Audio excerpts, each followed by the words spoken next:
சினிமாவுக்கு சாதி பேர் வைக்கிறீங்க அப்படின்னு கேட்பாங்க. சொல்றேன், இது பதில் இல்ல, விளக்கம். குடியின் கொடுமையை பத்தி, ஆல்கஹாலின் கொடுமையை பத்தி நான் ஒரு படம் எடுக்க நேர்ந்தால் அதன் மைய பாத்திரம் யாராக இருப்பான்? ஒரு குடிகாரனாகத்தான் இருப்பான். அவன் இல்லாமல் அந்த கருத்தை சொல்ல முடியாது. ஆக சாதி வெறியனை மையப்படுத்தித்தான் படத்தின் கருத்தை, நிறைவு கருத்தை சொல்ல முடியும்.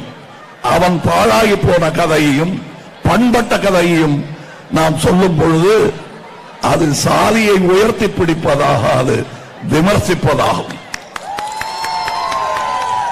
இவருக்கு 60 வயதாகும் போது பார்த்தா தெரியாது, 60 வயதாகும் பொழுது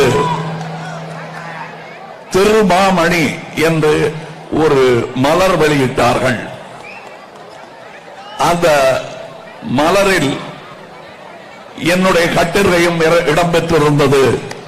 அதில் நான் இவருக்கு தன் நிகர் இல்லா, தன் நேர் இல்லா தமிழர் என்று நான் ஒரு தலைப்பை கொடுத்திருந்தேன். இன்று என்னை தூக்கத்தில் எழுப்பி போட்டோவை காட்டினாலும் அந்த வாக்கியம் தான் என் மனதில் ஓடும். அப்படி நான் சொன்னது போல் தன் வாழ்வை மானுட சமுதாயம் பின்னோக்கி இழுக்கப்படும் பொழுதெல்லாம் தன் அர்ப்பணிப்பு தேவை என்பதை உணர்ந்து தன்னை அர்ப்பணித்துக் கொண்டவர் இவர். எனக்கு எதிரி யாருங்கிறத அரசியல்ல முடிவு பண்ணி ஆகணுங்க. நீங்க அரசியலுக்கு வந்துட்டீங்க, எதிரி யாருன்னு முடிவு பண்ணிக்கங்க அப்படின்னு எல்லாம் அறிவுரை சொன்னாங்க எனக்கு.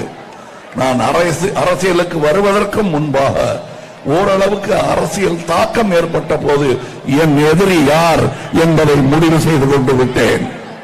சாதியம்தான் என் எதிரி. என் வாழ்க்கையில் சாதிக்கு இடமில்லை.